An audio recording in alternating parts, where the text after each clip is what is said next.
J'ai conservé toutes les lettres d'Antoine. Il n'a jamais cessé de m'écrire. Elles viennent du monde entier. Je les relis souvent. Dites-vous, ma petite maman, que vous avez peuplé ma vie de douceur comme personne n'aurait pu le faire. Et que vous êtes le plus rafraîchissant des hommes. Mon cher Antoine, écrire et voler, transporter ces lettres coûte que coûte au-dessus des mers, des déserts et des montagnes. Lettre d'une femme à son mari si loin, d'un grand-père à sa petite fille si proche de cœur, d'un fils à sa mère qu'il aime, et risquer ta vie pour ça.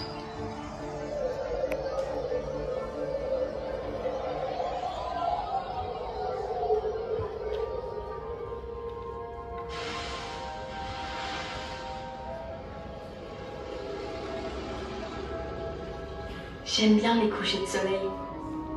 Un jour, j'ai vu le soleil se coucher 43 fois.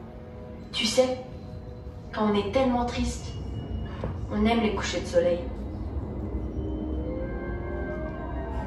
Le jour des 43 fois, tu étais donc tellement triste. Mais le petit prince ne répondit pas. Le petit prince ne répond jamais aux questions et ne cesse d'en poser. Il est têtu comme tu l'étais, Antoine. Vous ne pouvez imaginer cette solitude que l'on trouve à 4000 mètres. En tête à tête avec son moteur. J'aime ça. Le vent et la lutte. Le duel avec la tempête.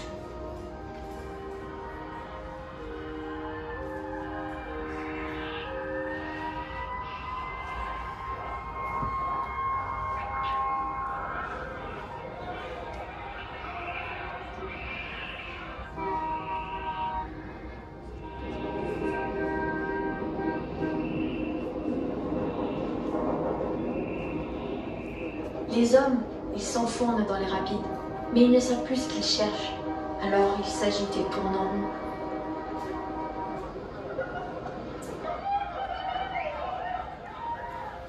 On oublie dans les villes ce qu'est un homme. L'humanité me semble être une termitière.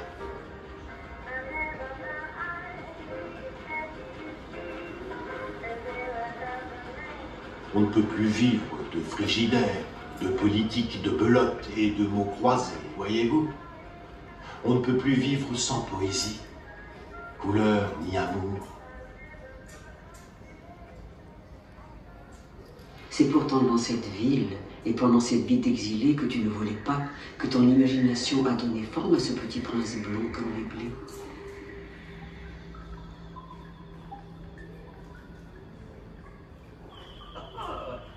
Voilà la visite d'un admirateur. La première fois que j'ai vu le dessin de ce petit bonhomme, les souvenirs de notre maison et de son parc rempli de beaux rires sont revenus si souriants. Je suis d'un pays, celui de mon enfance. Je possède à Saint-Maurice un grand coffre. J'y engloutis depuis l'âge de 7 ans tout ce que j'aime, pense et tout ce dont je veux me souvenir. Et c'est dans ce coffre que tu enfermais aussi les couchers de soleil éteints. Et le grenier d'où tu regardais les étoiles par les trous de la toiture. Est-ce les étoiles que tu voulais rejoindre avec ton vélo à voile? Est-ce pour mieux t'approcher d'elles que tu as volé en avion pour la première fois à 12 ans sans ma permission? Il est des passions qui emportent au-delà des nuages. Mon étoile, ça serait pour toi une des étoiles. Alors toutes les étoiles, tu aimeras les regarder. Elles seront toutes tes amies.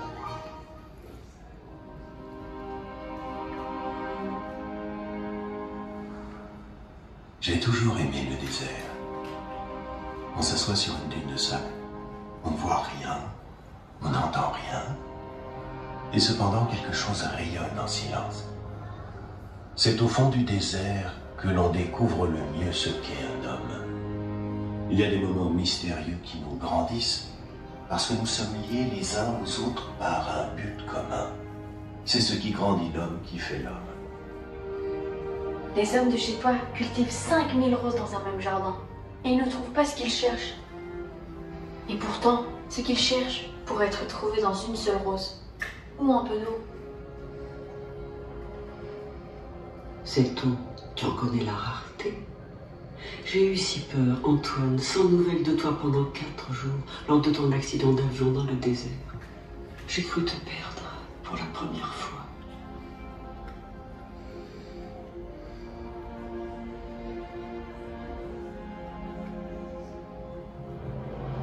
Ce qui embellit le désert, c'est qu'il cache un puits quelque part.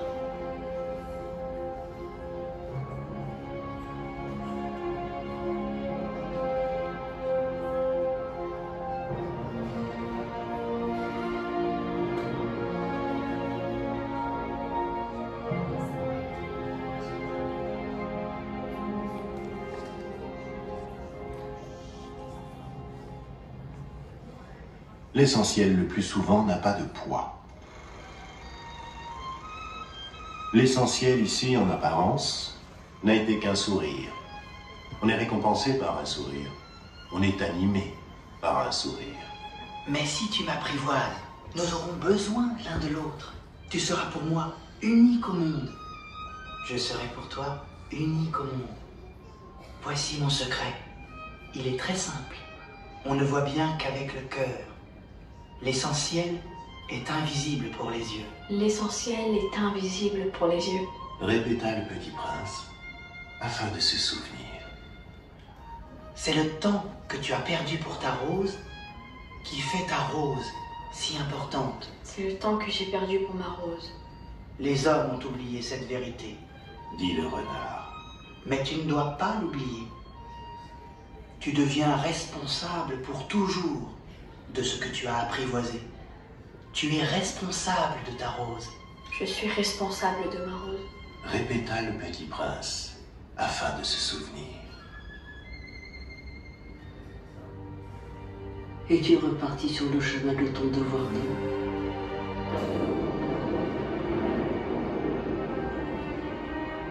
Je ne t'ai jamais revu. Au moment de ma mort, comme aujourd'hui, il ne se posera pour moi qu'un seul problème. Que peut-on, que faut-il dire aux hommes? Ce que tu leur laisses, Antoine. L'exemple riche d'une vie de pilote passionné et d'écrivain qui touche les esprits et les cœurs. Cette attention à l'autre, cet amour de la terre, des étoiles et du désert. Tu leur laisses dans tous tes ouvrages le regard d'un visionnaire humaniste.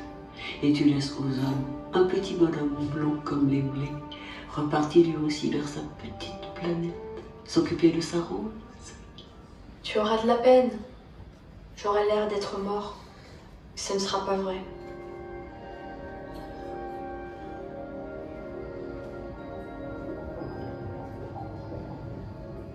Antoine, tu n'as pas retrouvé au matin le corps du petit prince, comme nous n'avons jamais retrouvé le tien. Mais maintenant, je sais où tu es.